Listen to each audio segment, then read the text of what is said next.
नमस्कार दोस्तों, स्वागत है आपका हमारे इस चैनल धूप धुनुची आरती में। दोस्तों, आप लोगों में से कई लोगों ने मुझे कई बार मेल किया, कई बार जो है इस सवाल को पूछा है, तो आज उसी के ऊपर हमारा ये वीडियो है। विषय ये है कि माता लक्ष्मी की पूजा तो हम नित्य प्रतिदिन करते ही हैं। हम में से ज़्यादातर लोगों के घर में 90% लोगों के घर में जो है माता लक्ष्मी की पूजा नित्य प्रतिदिन होती ही है। तो वहाँ पर कई घरों में तो लक्ष्मी नारायण एक साथ विराजते हैं, कई घरों में जो है लक्ष्मी गणेश जी रखते हैं, कई घरों में माता लक्ष्मी की जो है केवल छवि या फिर जो है छोटी सी मूर्ति आदि जो होते हैं वो हम रखते हैं। पर माता लक्ष्मी के साथ जो है नारायण प्रतीक कुछ रखना चाहिए, यानी कि भगवान श्री नारायण के प्रतीक के रूप में जो है कुछ ना कुछ रखना चाहिए। ये जो है हमारे आगम में भी कहा गया है कि लक्ष्मी नारायण,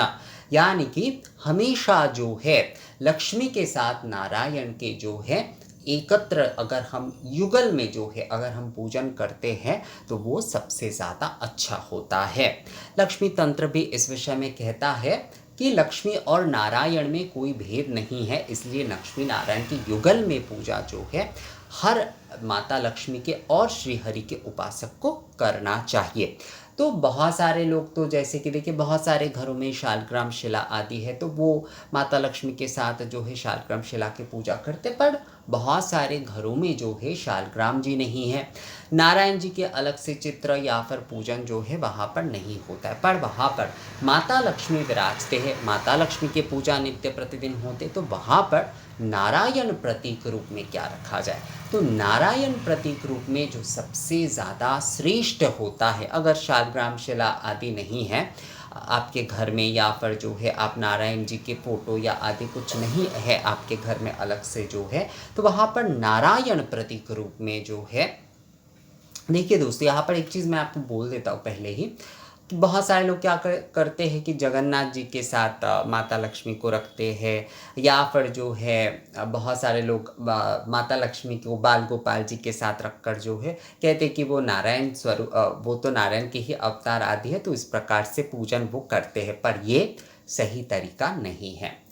विधान जो होता है, यानी कि जब हम साकार विग्रह में पूजन कर रहे हैं तो हर विग्रह की जो है ना एक स्वतंत्र जो है पूजा पद्धति है, एक स्वतंत्र जो है विषय होता है, तो आपको वही मानकर चलना होगा। जगन्नाथ जी की पूजा जो है जिस प्रकार से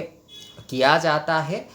सुभद्रा जी और बलभद्र जी के साथ, उसी प्रकार से करना चाहिए। बाल गोपाल की सेवा पूजन जिस प्रकार से किया जाता है उसी प्रकार से करना चाहिए, पर माता लक्ष्मी के साथ जो है श्री नारायण के ही पूजन होंगे, या फिर उनके साथ नारायण प्रतीक रखा जाएगा। तो नारायण प्रतीक रूप में जो है शंख को जो है सबसे श्रेष्ठ और उत्तम कहा गया है। अब माता लक्ष्मी के साथ जो है कौन से शंख जो है नारायण प्रतीक रूप में जो है हम रखेंगे, यानी कि माता लक्ष्मी के साथ कौन से शंख जो है नारायण प्रतीक रूप में हम अगर रखते हैं तो वो सबसे ज़्यादा श्रेष्ठ होता है। वैसे तो कहा जाता है कि सभी शंख जो है वो लक्ष्मी नारायण की ही प्रतीक है, यानी कि सभी शंख में ही जो है लक्ष्मी नारायण का ही वास होता है, पर कौन सा शंख रखना जो है सबसे ज़्यादा अच्छा होता है। तो यहाँ पर आप देखिए, ये मैंने दो प्रकार के शंख जो है वो मैंने यहाँ पर रखे हैं। तो एक जो ये वाले जो शंख आप देख रहे हैं जो बजाने वाले शंख नहीं हैं,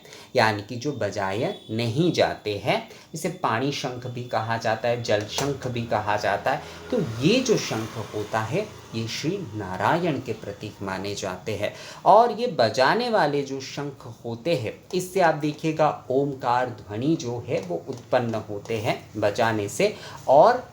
ये शंख बजाने से जो है नकारात्मकता अलक्ष्मी जो है दूर हो जाते हैं, इसीलिए बजाने वाले इस शंख को जो है लक्ष्मी रूप माना जाता है, यानी कि इस शंख को जो है नारायण रूप माना जाता है। जो पाणी शंख होता है जो जिसमें कोई छेद नहीं होता है, यानी बजाने वाले शंख जो नहीं होते, जो जल शंख होते हैं, पाणी शंख होते, उसे जो है नारायण स्वरूप माना जाता है। और ये वाले जो शंख है, ये वाले जो शंख है दोस्तों, जिससे बजाने से जो है नकारात्मकता दूर होती है, वो जो है यानी कि अलक्ष्मी दूर होती है, नकारात्मकता अलक्ष्मी दूर होती है, तो उसे लक्ष्मी शंख माना जाता है। अब शंख की कई सारे भेद है, कई सारे विषय आदि है, मतलब कई सारे नाम आदि है, पर मूलतः जो है साधारण और सरल हिसाब से जो है लक्ष्मी नारायण शंख रूप में जो है इन्हीं दो शंख को देखा जाता है। यानी कि एक जो है इसे नारायण शंख कहा जाता है, यानी कि नारायण रूप में इस शंख को कहा जाता है, और आप नारायण इसीलिए जल पूर्ण शंख, इसे जल भरा जाता है। आप मतलब जल, ये जल जो है जो जल हम पीते हैं वो जल ना भी हो सकता है। आप जो है सूक्ष्मता के साथ, मतलब सूक्ष्म जल ये होता है, जैसे क्षीर सागर आदि इन सारे विषयों की हो सकता है, पर आप वहाँ पर ये आप कहा गया है, आपो नारायण, इसलिए जल के साथ जो है विष्णु शंख यानी नारायण शंख जो है उसे जोड़ा जाता है, नारायण शंख जो है उसे कहा जाता है, और इससे नकारात्मकता यानी अलक्ष्मी दूर होती, इसलिए जो है इसे लक्ष्मी रूप में शंख कहा जाता है। तो माता लक्ष्मी के साथ जो है अगर हम शंख रख रहे हैं तो वहाँ पर जो है सबसे ज़्यादा यही वाले शंख रखना जो है वो सबसे ज़्यादा अच्छा होता है। यानी कि जो पानी शंख जो है वो अगर आप रखते हैं तो वही जो है सबसे ज़्यादा अच्छा होता है। माता लक्ष्मी के साथ जब आप जो है नारायण प्रतीक रूप में शंख रख रहे हैं तो वहाँ पर ये वाले जो शंख है दोस्तों, ये वाले जो शंख है यानी कि जो जल शंख है, ये वाले शंख ही जो है वो रखना सबसे ज़्यादा अच्छा होता है। अब जो है दोस्तों, अब ये वाले एक शंख हो जाते हैं, ये देखिए ये वाले जो शंख है जिसे पंचमुखी या फिर पांचजन्य शंख भी कहा जाता है, पांचजन्य शंख कहा जाता है। असल में जो है ये जो है पांचजन्य, क्योंकि इसके देखिए पांच जो है ये है, तो इसी कारण से इसे पांचजन्य समतुल शंख कहा जाता है। असल में ये पंचमुखी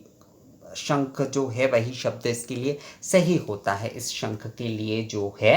तो ये जो है पांचजन्य शंख कहा जाता है। पांचजन्य शंख यानी पंचमुखी शंख या पांचजन्य शंख कहा जाता है। तो ये वाले शंख भी जो है, ये वाले, इसमें देखिए इसमें छेद है, इसमें छेद है दोस्तों, पर ये वाले जो शंख होते हैं जिसमें 5 इस प्रकार के हैं, जो पांचजन्य या पंचमुखी शंख कहा जाता है आमतौर पर, ये शंख जो है ये नारायण प्रतीक है। इसे असल में लक्ष्मी नारायण के युगल प्रतीक भी माना जाता है, लक्ष्मी नारायण के युगल रूप में भी इसे देखा जाता है, पर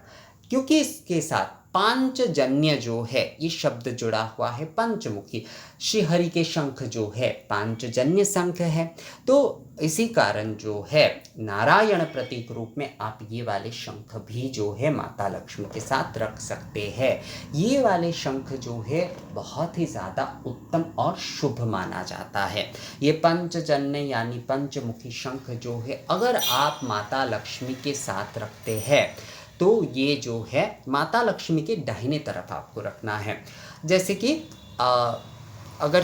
जहाँ पर देखिएगा आप श्री नारायण विराजते हैं, रघुनाथ के जो है बाहिने तरफ माता सीता या माता लक्ष्मी होते हैं, तो माता लक्ष्मी के फोटो या जो है माता लक्ष्मी के जो चित्र या मूर्ति है उसके दाहिने तरफ आपको ये शंख जो है रखना है, नारायण प्रतीक के रूप में जो है दोस्तों। ये जो है थोड़ा आप लोग ध्यान रखिएगा। तो ये वाले शंख जो है वो आप नारायण प्रतीक के रूप में माता लक्ष्मी के साथ रख सकते हैं, या फिर ये जो पांचजन्य या पंचमुखी, इसमें छेद है, पर ये पंचजन्य जो है पंचमुखी शंख है दोस्तों, तो इसी कारण से ये वाले शंख जो है दूसरे छेद वाले शंख नहीं, यही वाले जो शंख है जिसके 5 इस प्रकार के होंगे,